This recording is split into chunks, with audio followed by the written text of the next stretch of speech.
With 50 plus years of combined produce, supply chain, entrepreneurial, and business experience, Craig, Slate, and Ed Bertaud discuss the impacts of fresh produce on their lives and health. This podcast is a casual conversation between two friends just trying to get better. This is the Fresh CrEd. So, guys, we had, so Ashley's here with us. Some of you listen will know who Ashley is, and some of you won't. So I'll take you to a real quick bio. Ashley, super great lady, somebody that Ed and I got to know through HEB. She's been at HEB since 2004, 17 years. Produce, 9 years, and she's been on the buying desk for about the last 4.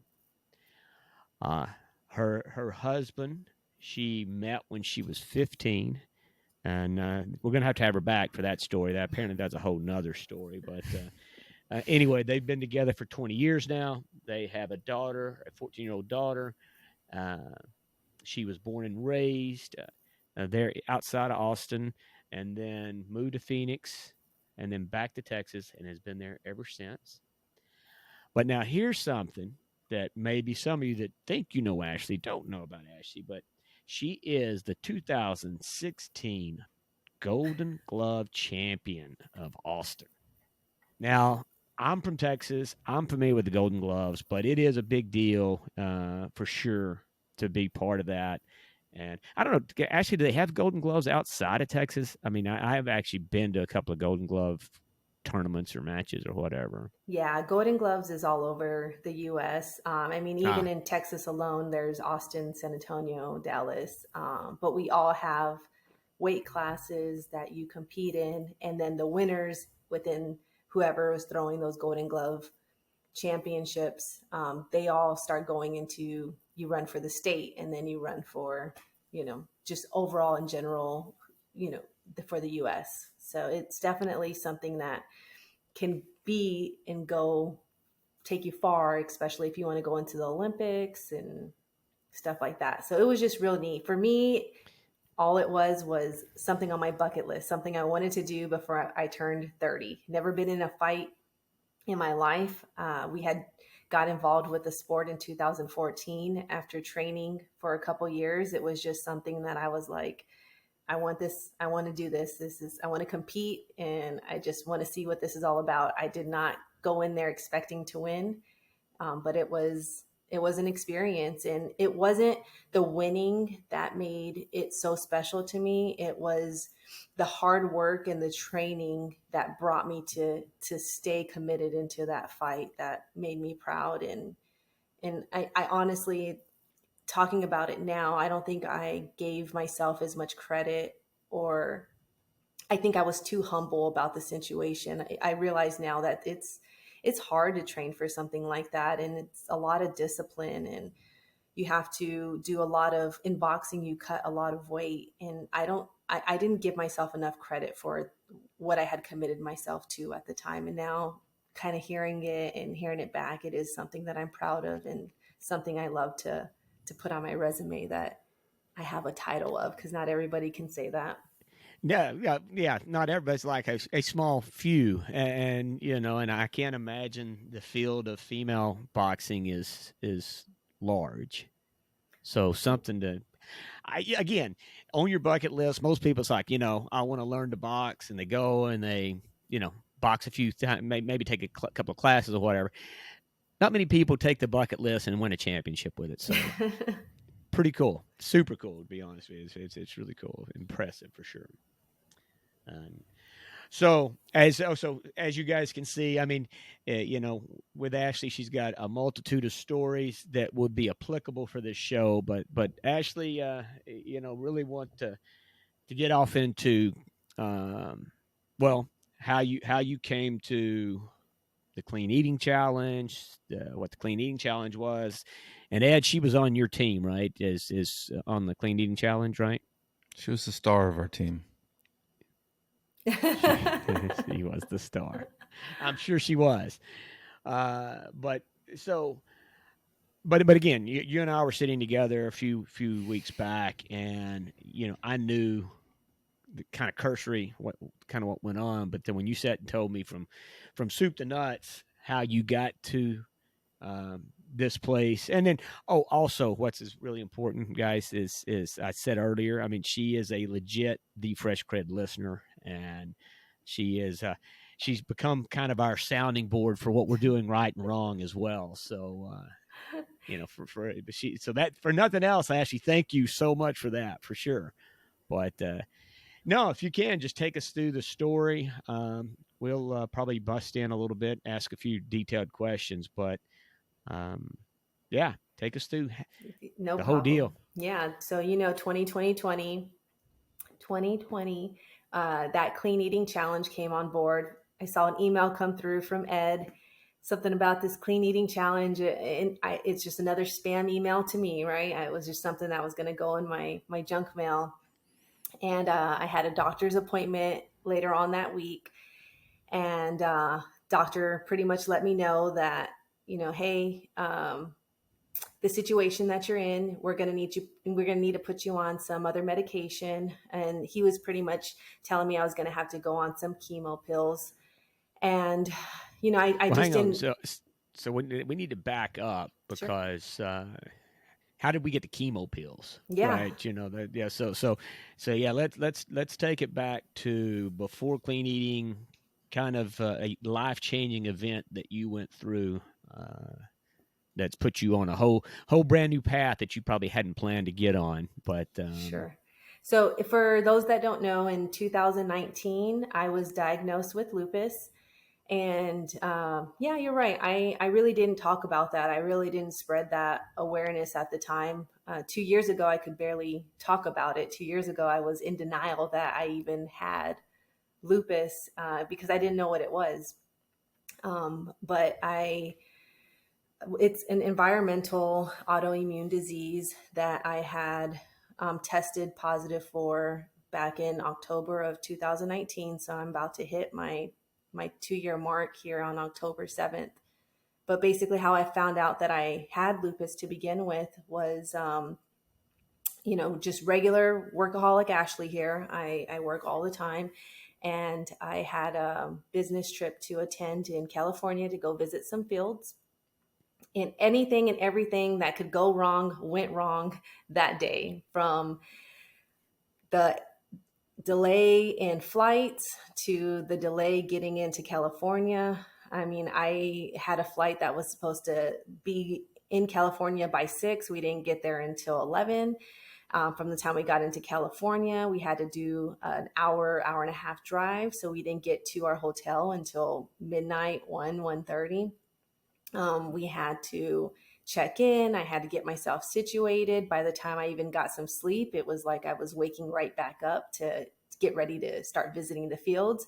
And I had decided not to eat breakfast that day because, again, I valued my sleep a little bit more. So maybe 4 hours of sleep, if that. Got into the fields, and at that time, you're just doing a lot of walking, a lot of viewing, and we had a really tight schedule, and just did back-to-back fields in the heat. We skipped lunch because we were going to have an early dinner. Of course, I'm starving by the time early dinner happens. Eat everything and anything in sight, from those awesome steaks to the shrimp to the duck. Never had duck before in my life, but I ate all the desserts that I could have my way. Cheese, pasta, whatever came my way. We had a personal chef. I was eating it.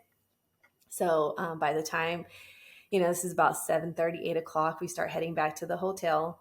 And, I'm tired, I'm stuffed, I'm exhausted from a long day. And I decide I'm going to take a bath. And in 30 minutes of me just finally resting, I open my eyes and my entire body is just not moving. The only thing that's moving is my neck. I couldn't move my wrist. I couldn't move my legs. I couldn't move my arms. And I just thought I was kind of in a dream at that moment. And I was trying with all my heart not to panic. And then I panicked and I didn't want to scream. I felt like something had control over my mind. And so I just meditated for a minute and I started praying.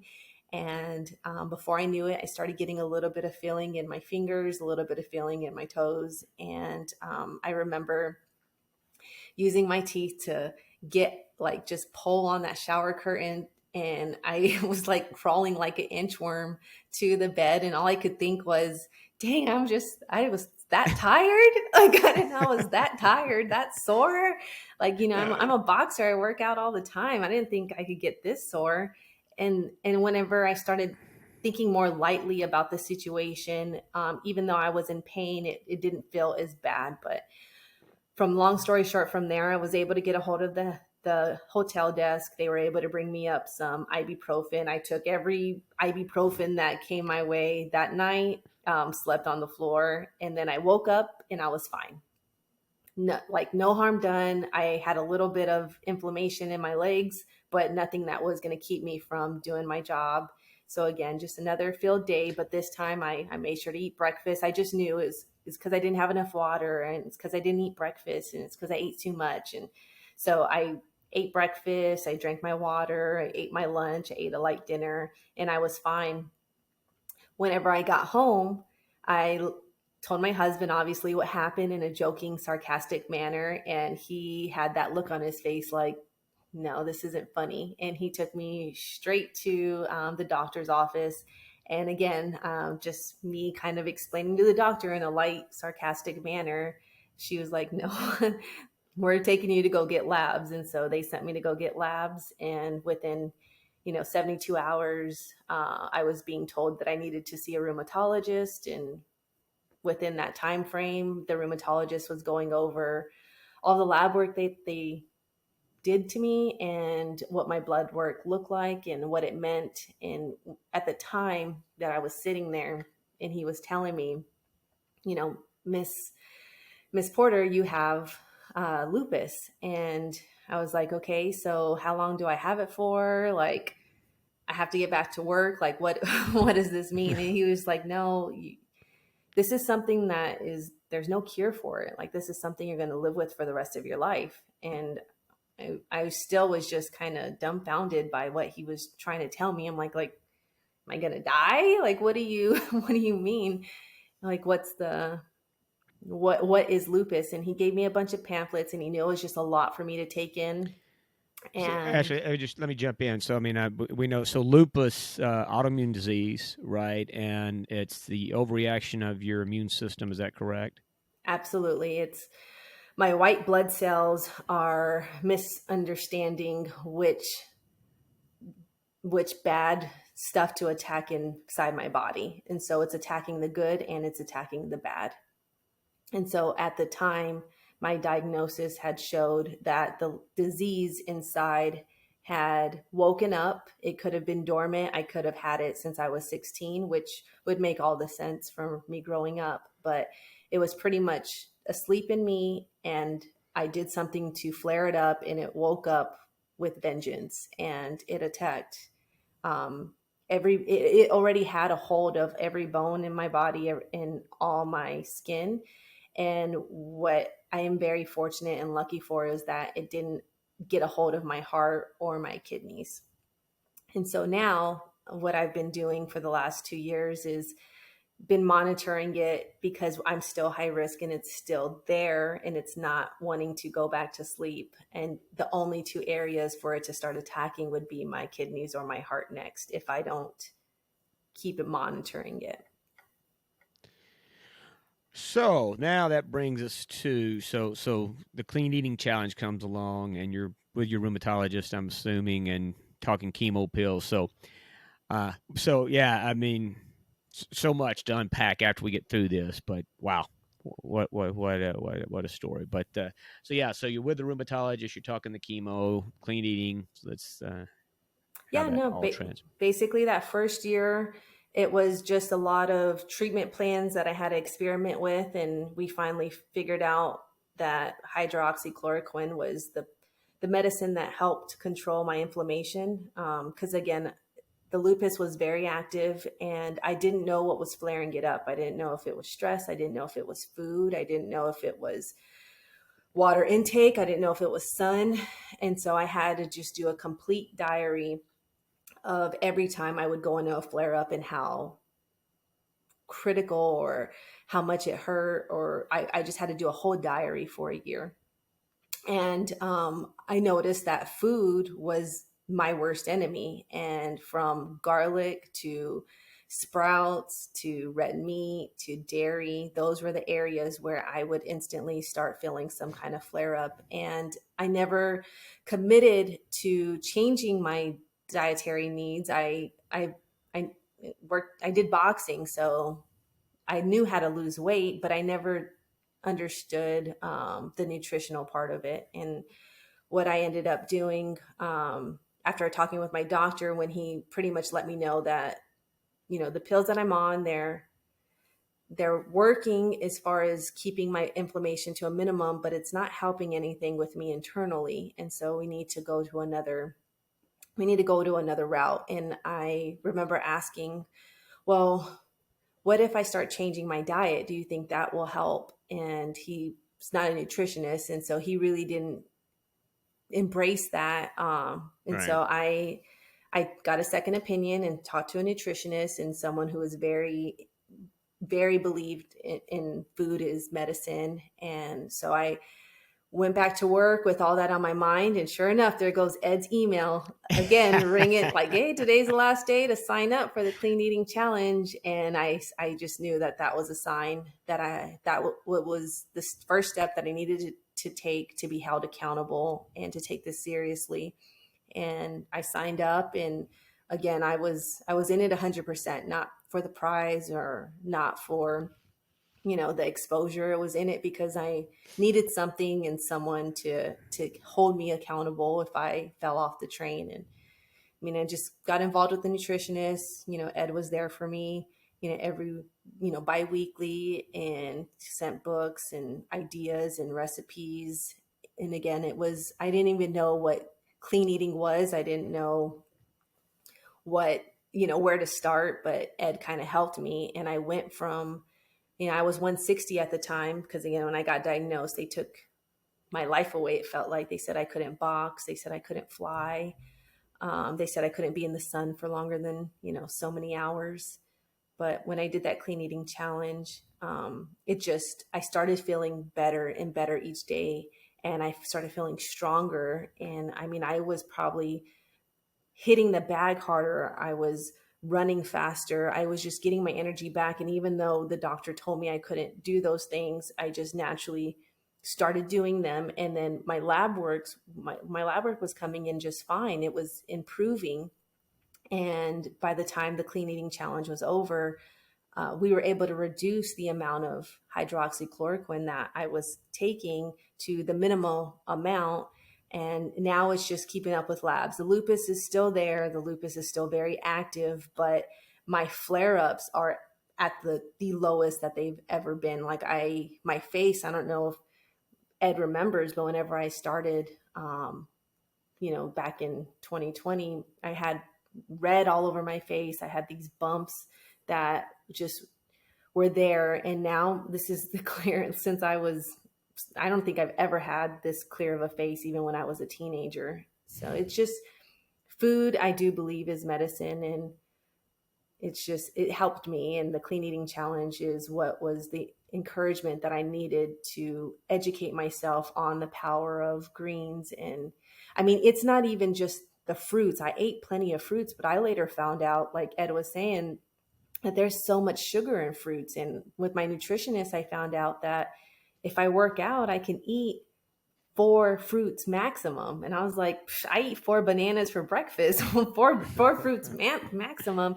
And she was like, greens is where it's at. Broccoli, kale, spinach, carrots. Like I underestimated the power of vegetables. Right. And so it's kind of my story in a nutshell. Well, that is a hell of a story. It's even listening to it again, it's still, it's scary, right? And I'm sure for you, as you tell it, like I say, it's probably easier to tell now, but yeah, that's being in a bathtub in a hotel, thousands of miles away from home and not being able to get out. That's trying to wrap my mind around that is that's its own point. And then when you're sitting with the doctor and getting that news, so I would have it's a had hell of a story. There would have been like time, 5 ambulances there for me, and I would have been at the hospital. I mean, there's no way I would have just blown it off. Oh yeah, I really had a hard day. I can't hardly move, and I had to, crawl on my forehead to the bed. Like, that's not going to happen. I would have totally, you should have totally called an ambulance and gone to the hospital.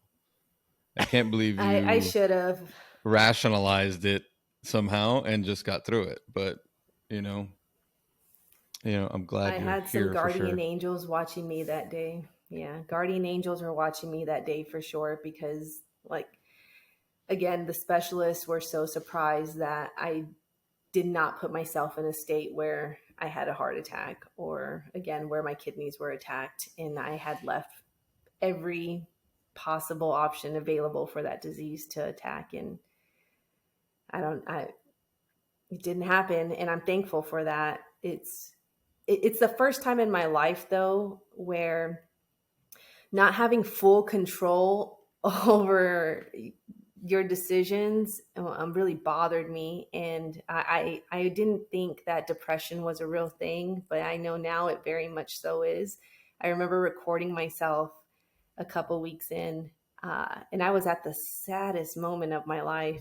And I remember telling myself in that video, one day you're going to look at this video and you're going to get mad at yourself and say, why did you feel that way? Because I didn't want to talk to anybody about it. I didn't know where the sadness was coming from. Again, it was coming from a mix of mentally not talking about it and the pills, right? That was one of the side effects of the pills. But again, I was thinking very morbidly about it. I was thinking about, how bad of a human being I was for not knowing that I had this in me and I could pass it along to my kid. And just any bad thought in my mind. And then even the support groups at the time, the lupus support groups, I did look into those, but they were all so sad. Everybody has very, very sad stories. They weren't very upbeat. They weren't very helpful on how to live successfully with lupus. But it was the clean eating challenge that really changed that for me. That and obviously some close friends. My aunt Geneva, she was there for me to listen. Again, I had my husband who just started really helping me with my foods. My friend Justin, he was always believing me. He never underestimated me, never changed, how he saw me, which was really important. And I think that's what scared me at work. I thought if I shared my story or told people that I had this, or started taking more time than I needed to off from work, that my reputation would be sacrificed and people would see me differently. And I don't know if you guys know David Figliola, mm-hmm. but he was the first person. He was my office across from mine. And I don't know what came over me, but I knew, I was like, okay, he's going to be the first person that I tell, because I knew doctor appointments are coming up and he was going to be the first one to see me in and out of that office less. So I remember him coming in the office and I was literally shadow boxing. Like, okay, how am I I'm going to fight this, because I didn't want to get emotional. Right. So he came in and I remember being like, okay, I have something to tell you. And he sat down. He was like, give it to me, girl. And I told him, I'm going to have to take some extra time off. I have to go see some extra doctors this month. So you're going to see me in and out of the office maybe 3 times a week. And he was like, well, what's going on? And I told him, well, I've been diagnosed with lupus. And most people are like, what's lupus? They don't know what to think. They're either, oh my gosh, I'm so sorry, and they don't know why. Or they're like, what the heck is lupus? And yeah. David was what the heck is lupus? And I was like, it's autoimmune disease and I'm at risk of it attacking my heart or kidneys right now. And he just gave me a hug and I just bawled. I just started crying and I finally let it out. So I don't cry because I'm sad about it, but I cry because I remember that power of someone being an anchor for you when you couldn't be strong or when you felt your weakest. You guys, one of your favorite segments is your quotes, right? And mine's has always been, since I was a little girl, is in this world you may be one person, but to one person you could mean the world. And I think that just resonated with me. And at that moment, David, my friend Jay, my husband, my aunt, they were all anchors for me at my weakest moments. And what you guys are doing in your podcast, it's so, so special, because people who are finally on this healthy journey and finally living a life that's going to help them in the long run, like, we get it. We understand what you're talking about. We understand what your goals are. Whereas people who aren't there yet, you might sound crazy to them, right? The fasting, the eating vegetables, the eating in your cars so you don't get tempted to go eat fast food. It sounds silly to them, but to people like me, like, it just helps remind me, why you don't give in and why you change your lifestyle and you change your routine. You get what we're excited about. Yeah. Yeah. We're That's like cool. this internal community. Say it becomes the spice of life, whereas, excess, I think, as a society, is the supposed spice of life.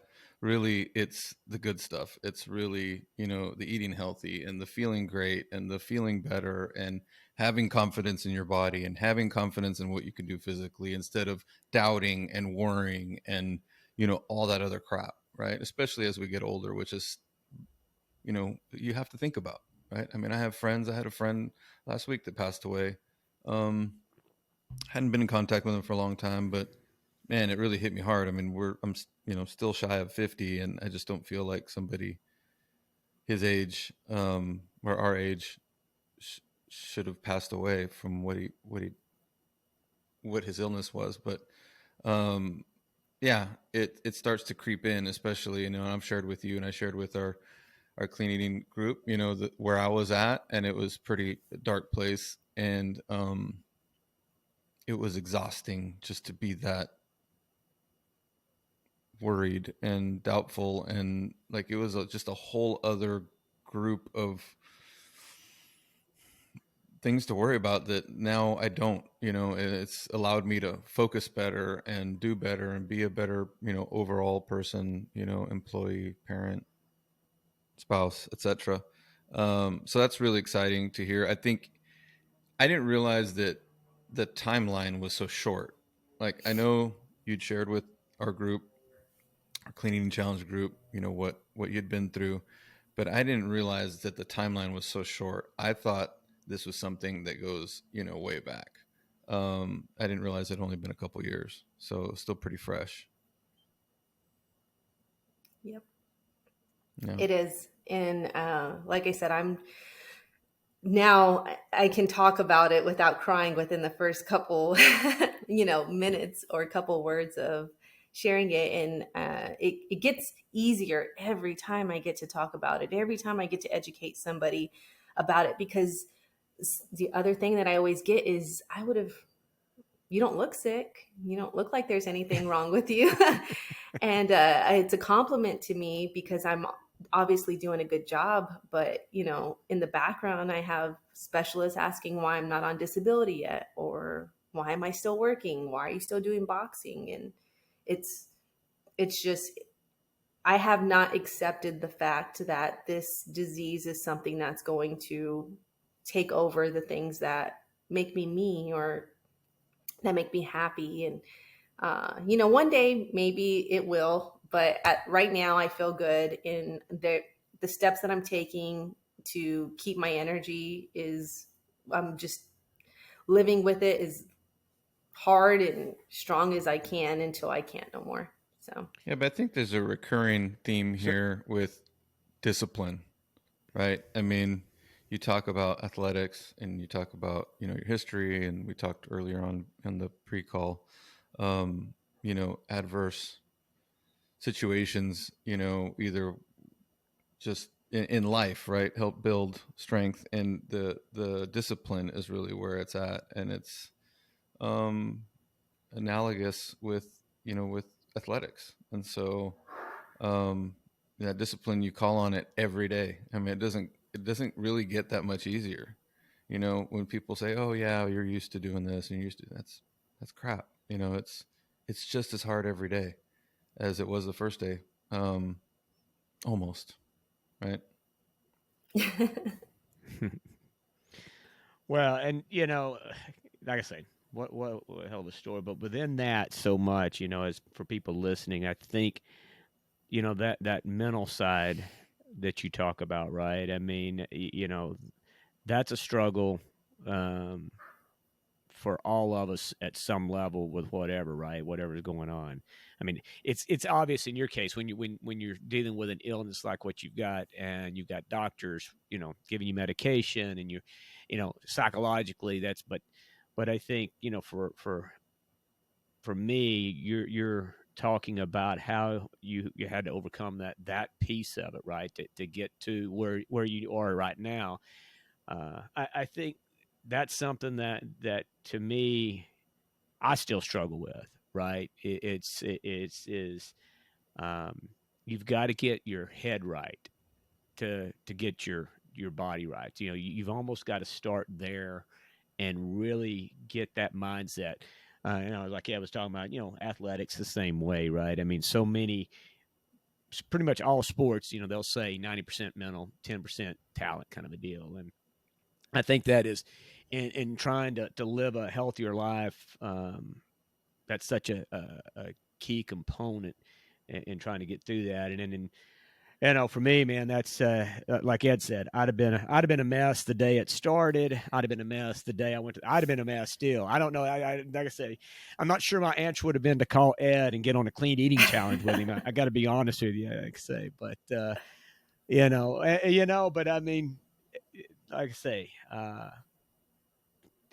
yeah, such a great story. And Ed, you know, um, you were able to leverage the same stuff you went through in a different capacity to be part of it. So, you know, for me, everybody listening and people listening, I mean, these are all kind of things, right? That you know, you come and tell the story, Ashley, is just one way of you potentially being that person, and somebody's, you know, being in the world somebody else, right? Maybe you trigger somebody else in your experience, you know, just like Ed.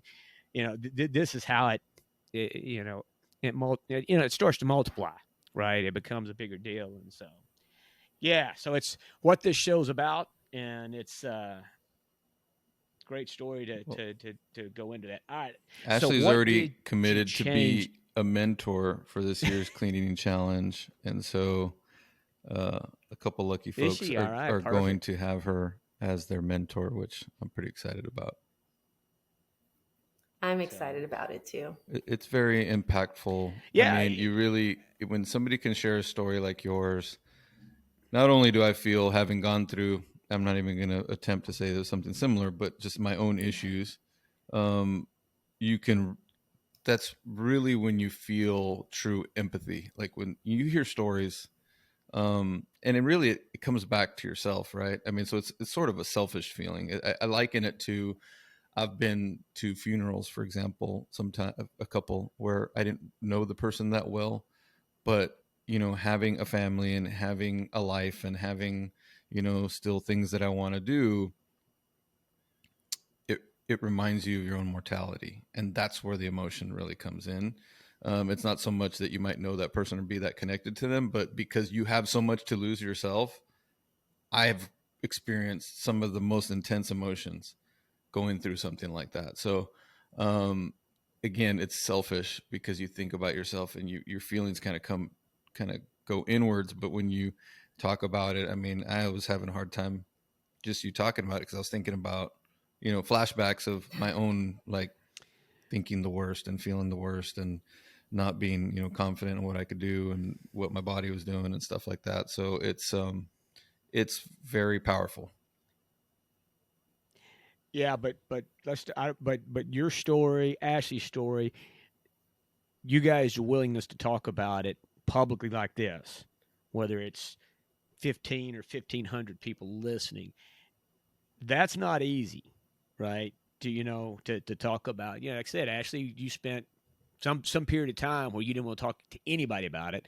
Now you're on the show talking to us and, random other people, but the deal is y'all's contribution from the willingness to talk about it becomes so freaking huge, right?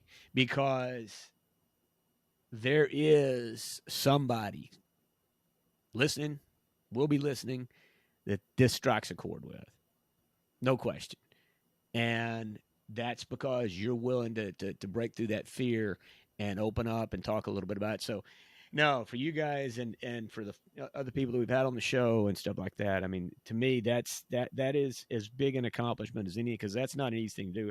In fact, I'm the last guy to have that kind of confidence, right? I mean, I've got plenty of confidence, but talking about what goes on inside of me is not one of those things I'm a big fan of. So, you guys, it's really a big deal. Ashley, I want to know though, food wise. All right. So what I guess you had some allergic reactions and stuff, but what was the thing that you added that helped you the most, that you think, or what seems to be the most additive? Maybe it's green vegetables. And what did you take out of your diet that helped the most? What did you add? What did you take away? So the number one thing that flared me up almost instantly was red meat. I had to get rid of everything and anything red meat, from steak to burgers.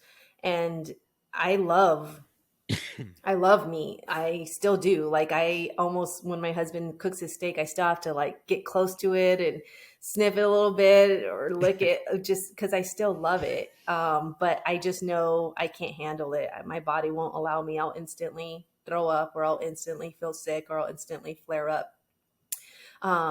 Dairy right now is what I'm working on the most. Cheese. I think I gave up milk a long time ago, but cheese is my weakness. But I'm noticing now, the more I've been weaning off of it, the more I feel better. So now when I take it in, it's like poison. Like, my body just wants to reject it every time. So we're getting to the point now where cheese is just about irrelevant. Pork, I can't really have pork. The chicken and fish, I can have with no major issues, but I'm starting to just not like chicken as much for some reason. It's just, I don't know, just something that just doesn't appeal to me like it used to. Shrimp, fish, I'll eat all the time. But I mean, my meals are boring. I eat like a dog. I eat the same thing all the time, from broccoli and shrimp to broccoli, cauliflower and shrimp, to like, it's just the same meal. And that's what works for me. And I'll cheat with a dessert here and there. But as far as like pizzas and burgers, I've just learned that I might take a bite here and there, but I just can't have it. I can't have a regular cheat day like other folks, because I'll lose like my functions in my arm, or I won't be able to run for a day. Like, I'll instantly feel it within 24 hours. So grains, did you cut out? It sounds like you don't eat breads at all, or do you still eat breads? So gluten is something that affects my skin, to be honest with you. So breads and grains, it'll instantly like flare up my face, and it'll give me bumps, or it'll look like I have acne, or I'll have like something, shingles on my back. So that one's a little bit more cosmetic. So it just depends on how pretty or not pretty I want to look that day. So yeah, I'll give into grains here and there, but it's not anything that'll make me totally sick or affect my like it won't inflame me. Yeah. And so red meat's the worst, and you cut that out. It sounds like primarily a cauliflower, broccoli, asparagus, I guess. Okay, all the greens are good.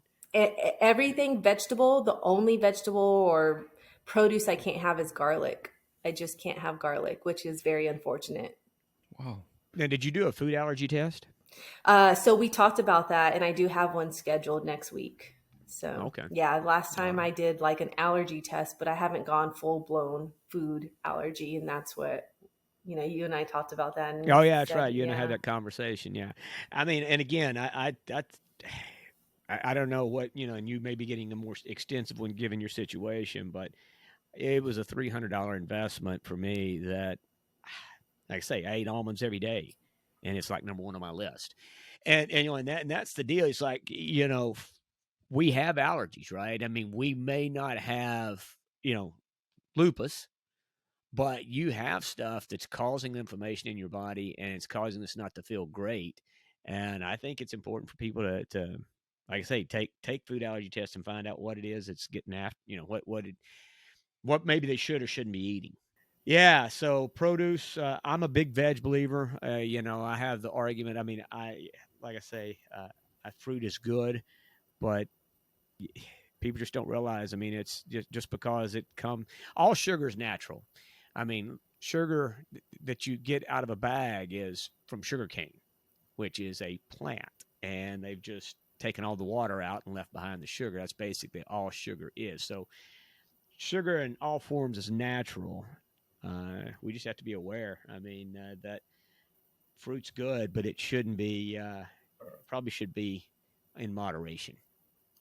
Whereas vegetables, go crazy on those. They're pretty much, for the most part, unless you got some kind of allergic reaction. Actually, I'm allergic. Supposedly, according to my deal, I have to eat. I eat spinach now, pretty much, or spinach or arugula or something like that. I'm not supposed to have lettuces. I say not supposed to, right? Depends on how disciplined I want to be. But lettuce, I'm apparently got some kind of an allergic reaction to lettuces. But I alternate with spinach and arugula, and there's other things that I can go to. So anyway, well, Ed, damn, quite the story, man. Yeah. I was going to ask Ashley, coach. How about like anything fried or fat? I mean, I'm curious. Do you know what in those proteins that you can't have is what creates the flare up? I don't. I'm hoping that, the suggestion from Craig about getting that allergy test will help answer more questions.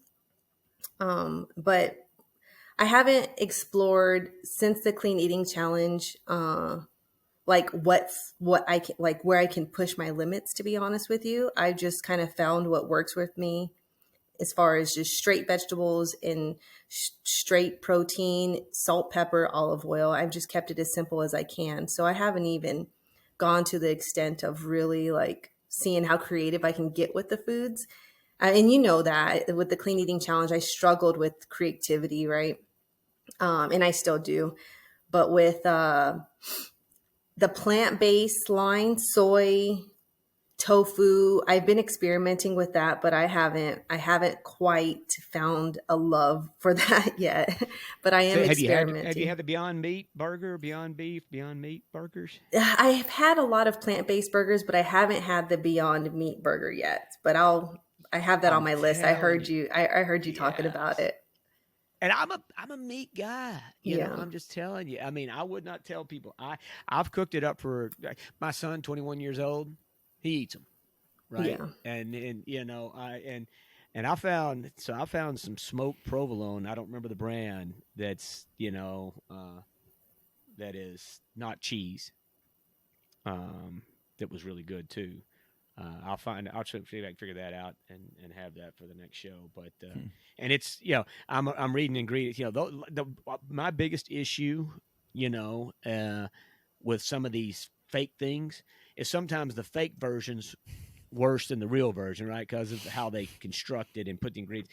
So when you read the ingredients list on the Beyond Meat burger, to me it reads better than their alternative guy, which is whatever the other one is. Yeah. Yeah, I'm sure their marketing campaign is probably more, the term would be alternative, not fake. They probably wouldn't like that. Fake? You don't think it? I don't think we're going to be getting a sponsorship from Beyond Meat anytime soon. You know what? I've done a hell of a lot for those guys. They ought to be sending me at least a cap. They should. They should send you a whole side of alternative beef. Whatever that looks like. A brisket, alternative brisket. Yeah, I can imagine what a brisket like that would be.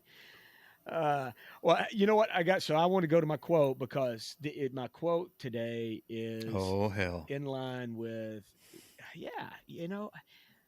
it's this show. It's just crazy how, we got the segue to get to Ashley's story. It kind of just set itself up perfectly. And nothing like a perfect segue.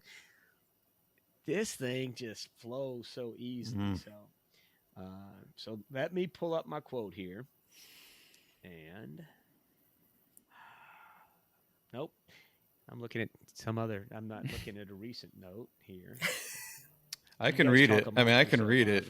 I've got your quote. Yeah, why don't you read it to me, because the notes you sent me. I'll read your quote for you. How's that?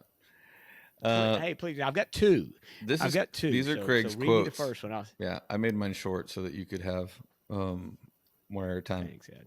So the first quote from Craig, QOC, QFC. You can control what goes on outside, but you can't control what goes on outside, but you can control what goes on inside. Huh? Sorry. That's it. Yeah. Well, you read can control. I was going to say, like, okay, what are you going to read the alternative to the quote? Yeah.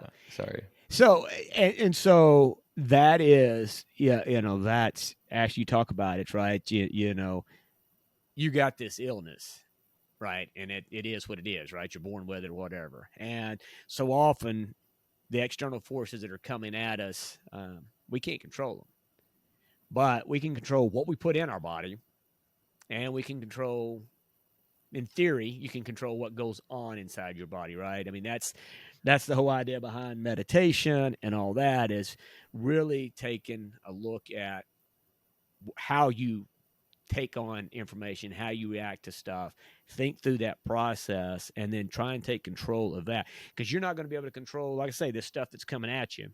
So the only thing you can have a chance of controlling is how you react to some of that stuff, and how you handle it, and how you go forward. And like I say, in your case, in your story, but you're taking control with what you can, both mentally, physically, how you eat, and all that kind of stuff. So that's my quote on that. And then Ed, what was the other one? Would you like your second quote of the day? 2 quote minimum, please. Maximum. Sorry. The doctor of the future will give no medicine, but will instruct his patients in care of the human frame, in diet, and in the cause and prevention of disease. Thomas Edison. Stop before. Don't read his. Oh, gosh. Oh, dang! You weren't supposed to. Darn it. Well, we're supposed to have some suspense. Oh my gosh. So read that again, because basically, read it one more time. Okay. The doctor of the future will give no medicine, but will instruct his patients in care of the human frame, in diet, and in the cause and prevention of disease. That's a pretty good one, I'll have to admit. All right, now, I'm going to stop you there. Okay. Yeah, I'm going to stop you there. But now think about the insightfulness of that, right? Think about those words. And who said that, Ed? You ready? Whose quote? Yeah. Thomas Edison. And you know who that guy is, right? I've heard of him. He invented like the light bulb and a few other things. Okay. Yeah. He actually, that's another story, but I'm good off on Fisker, but he's talking about a medicine world. He's got a vision of a world where basically the doctors are coaching us on how to eat better, how to take better care of ourselves, and not treat us with medicine. Now, his vision and his world, that what he thought about, has yet to be lived out. In fact, we've done just the opposite, particularly with Western medicine. We've gone, everything is being treated with medicine. In fact, we've become a society that leans into that long before we try and lean into what we can do differently. But there is a movement going, and this is a small portion of that, but there's so many people around, right, that are now trying to take back control of their health. And doctors are talking about Dr. Wild out here in Arizona. I mean, I love that quote when I read that, and I thought, my gosh, Edison, obviously he was a visionary. That's kind of obvious at that point. But not only was a visionary, but that quote was like, we haven't lived that out, but we're seeing, like I say, with the age of the internet and the technology we've got and the ability for all of us to communicate and talk about this stuff, you're starting to see people treat themselves, and doctors that are willing to help you treat yourself. Which, Ashley, how many meds are you avoiding? What kind of? I mean, you're 50% of the meds, less than 50%. What all did you avoid? Oh gosh, if it was up to my doctor, I'd be on like 5 different medications right now. So I would say I'm avoiding about 70% of the medication if I chose to not do what I'm doing now. If I chose to not exercise, if I chose to allow myself to be completely sad, I would have to take depression medication. I would have to take additional medication to help suppress my immune system if I wanted to eat whatever I wanted to eat and not change my diet. I would have to take medication for if I wanted the bumps and redness to go away with a pill versus, again, just eating right and taking out specific foods that were creating those flares. So yeah, if it was up to my doctors, I'd just be on pills to help the cosmetics and help the internal and help the mental. Yeah, and I mean, and I don't think, for me, I'm not. Modern medicine has great things and it's got a place, but for me, it's do everything you can to make sure you look at all the different possibilities before you have to go to that path. And like I say, in some cases you're going to have, there's certain things that you need modern medicine for. I mean, for sure. Yeah, but you still have to be your own. I went and got a vaccine the day they started handing them out, so they didn't have to ask me twice about my vaccine. I wasn't going to take my cool medical skills and apply them to that. But for the most part, I mean, I just try and avoid it at all costs. And Ashley, I think that's amazing that you're able to do that, and that's a great story. So, and what were you going to say, Ed? I was just going to say you still have to my vaccine quote. You still have to be an advocate for yourself. I think about my grandfather who's since passed away, but the last time he was in the hospital, we went to visit him and we wanted to know about his condition. This is an old school way of thinking, right? And he didn't know what was going on, so we wanted to ask the doctor, and he was so worried that we were going to bother the doctor, and I don't know if he thought we would make him mad and that he wouldn't get treatment or something, but you have to ask questions. And I think about when I was at my worst with what I now know was just severe gastritis. I thought I was having a heart attack and I thought I was dying, and I just didn't know. I mean, I wasn't in tune with what was going on, and I was so freaked out half the time that my doctor wanted to put me on medication for depression because he thought I was just over anxious and all these of course I'm going to his office acting like I'm having a heart attack, and it's really gut related, and there was no connection, and your heart's fine, and maybe you're just you need something to calm you down. And so you start getting all kinds of stuff thrown at you, and you have to weed through it and sift through it and make sure that you're your own best advocate. And that's hard. And I from what little I've learned of folks that have been terminally ill, for example, it's one of the things that they struggle with the most is having, if they don't have a loved one or a spouse or a child or to help them out, they're when you're not feeling well, and particularly as I can imagine at a terminal stage, having an advocate for you to really look out for your best interest is probably pretty difficult. So we should have that as that's a quote. We need to put that down in the quote notes. So Ed Bertaud, be your own best advocate. I think that's awesome. I think that's a good way to sync it up. Be your own best advocate. That wasn't my quote for the day, by the way. Well, then what is your quote for the day, Mr. Bertaud? Great question, Craig. Never thought you'd ask. Yeah. So Greek poet Horace said, "Adversity has the effect of eliciting talents which in prosperous circumstances would have lain dormant." Did you get all that? One more time. Adversity. It's hard for me to process. Yeah. Adversity has the effect of eliciting talents which in prosperous circumstances would have lain dormant. Basically, when things get tough, the tough get going, or when the going gets tough, the tough get going. Same thing. But I just liked it. I thought it was good. I think I might have gotten that one from Alone. Have you watched any more Alone shows? Because that one came from Alone. I have not watched any more stinking. That they canceled that out of my subscription. Okay. They did away with. They said that show was not getting enough viewership, and so they just got rid of it. Right. So it's out. It's a good Nobody show. watch. I like Alone. It's Ashley, a come great on, show. don't, I like please. Alone. Did you watch Molly, Ashley? No, I haven't, but I did Oh my specifically get Prime so I could watch Molly after this. Wow. I want everybody You're to making come me back. look really bad. It's Molly.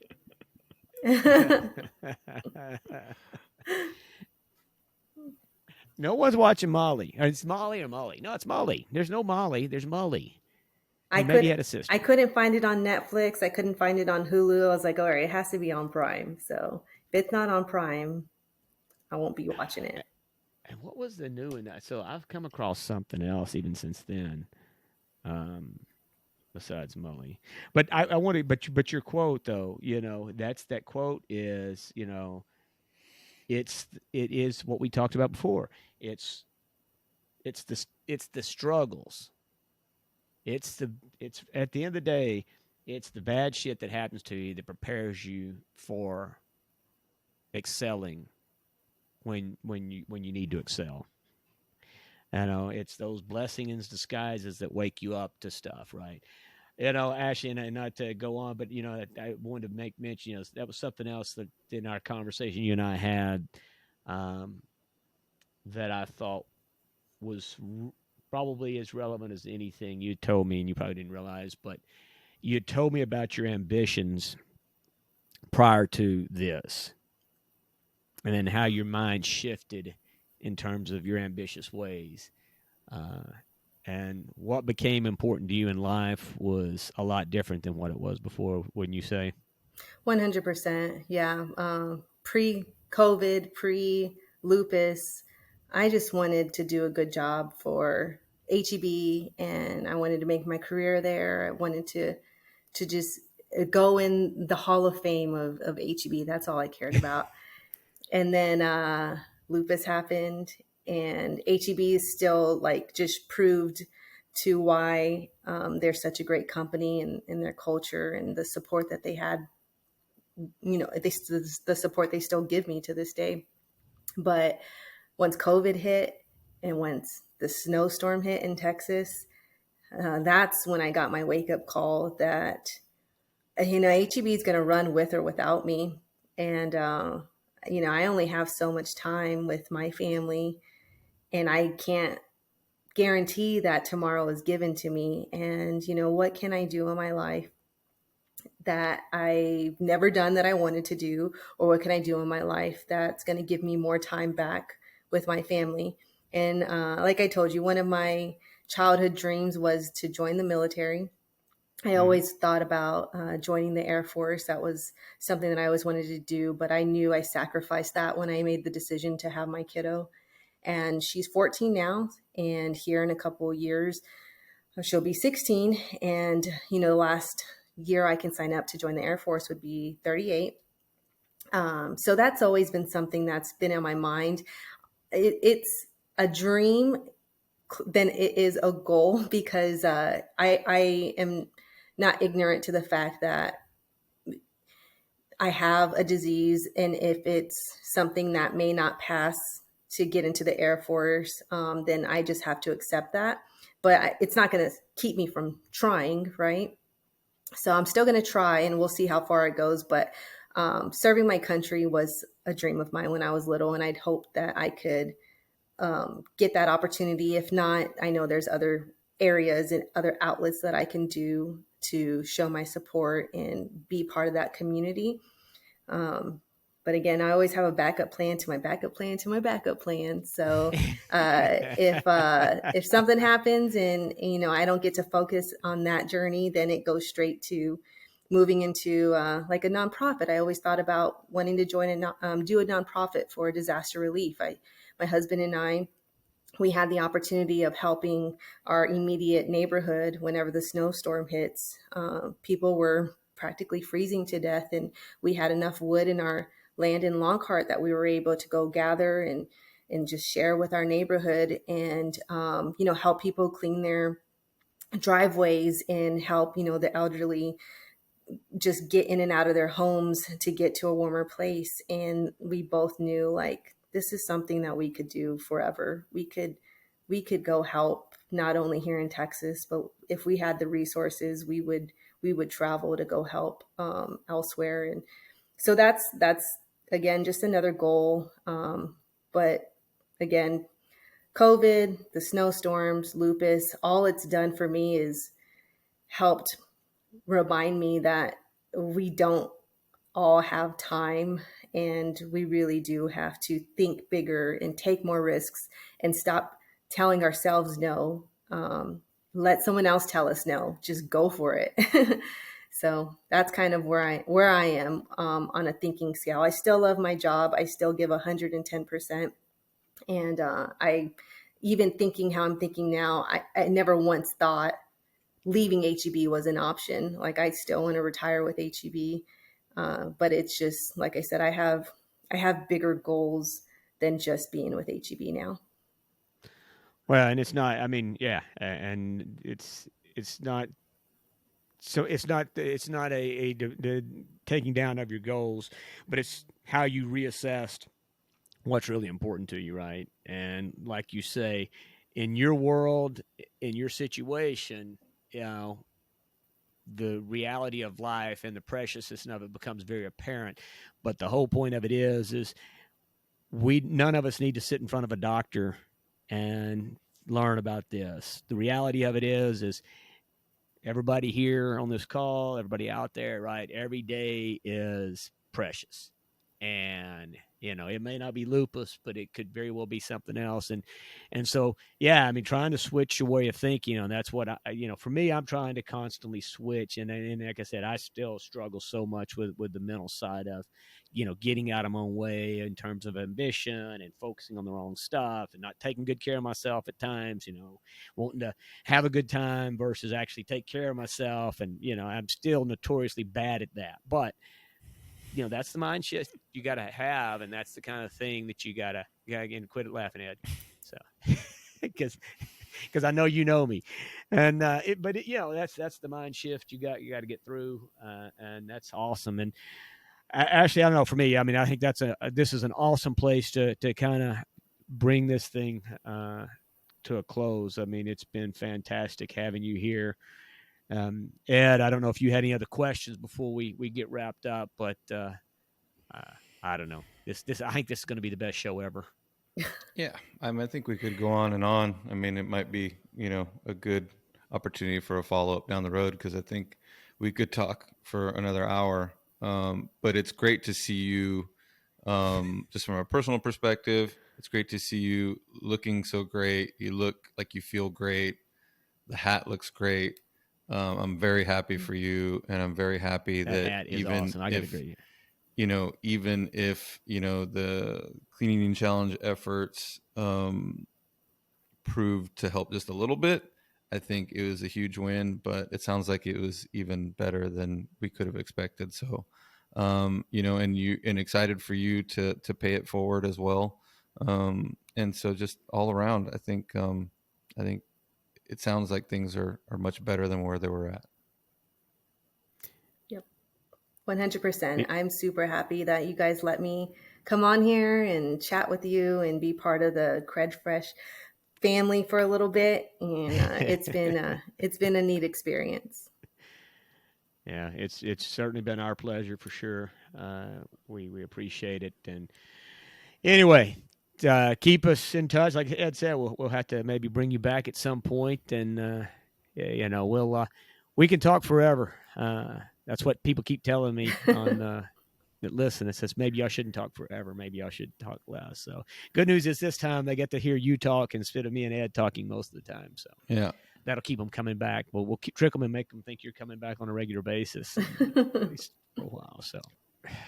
So Ed. Well, you know what, production crew, before I wrap this thing out, I mean, anything from the production crew before we let Ashley go here? Probably went over. Anything y'all want to add? Any question? Oh, thank you so much for sharing. That was beautiful, authentic. I don't know. I loved hearing your story. You're inspirational to me. Like, I'm glad that I got to sit in on this call. Thank you so much. Oh, thank you. I share the same the same thoughts there. Like, I really enjoyed hearing your story, and I thought that you added a lot to this show today. So, pleasure having you on. All right. With that, Mr. Bertaud, if you could give us how they can contact us, how they can find us. Well, you can follow us at the Fresh CrEd on Instagram and Twitter, or at the Fresh CrEd on YouTube. Please follow, share, send topics for discussion. Maybe get one of those snazzy caps that Ashley's wearing sent to you. So give us some feedback, please. Let us know that we're doing okay. That's it, Craig. If we're not. Or if we're not. We can take it. Ashley, Ed, Mason, and Laura, thank you guys very much. Everybody have a wonderful, blessed Sunday. Be safe out there. And we are out, guys. Take care. Be well.